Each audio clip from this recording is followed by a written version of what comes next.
Lesto įmonė kartu pagal sutarimą su savivaldybė atlieka pertvarkymą elektros tiekimo, tam, kad būtų išvengta vagysčių. Dalis Taboro gyventojų išvažiuoja, randa tuščių patalpų, pastatų.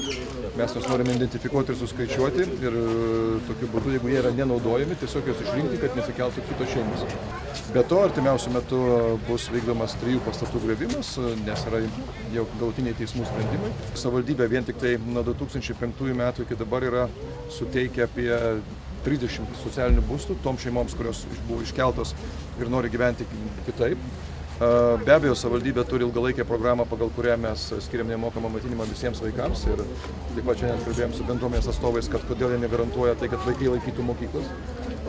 Plus miestas kasmet išmoka socialinių pašalpų daugiau negu 600 000 litų, o priedo dar jeigu skaičiuosime nemokamas kuras ir visi kiti dalykai, arba tuos nuostolius, kuriuos reikia padengti, nes niekas už juos neapmoka. 14 metais mes tikimės iš ES finansavimo gauti specialias lėšas, kurios leistų po truputį iškelti šitą Taborą arba jį skaidyti ir suteikti normalų gyvenimo būstą, bet vėlgi ne už Vilniečių ir ne už Vilniaus miesto pinigus, o būtent gavus specialią paramą iš ES. Mums kas pavyko nuo 2004 metų pasiekti, kad Taboras nesiplėstų. O jeigu Taboras plečiasi, tai iš karto pripažįstama kaip savavališka statyba ir imamasi teisinių priemonių.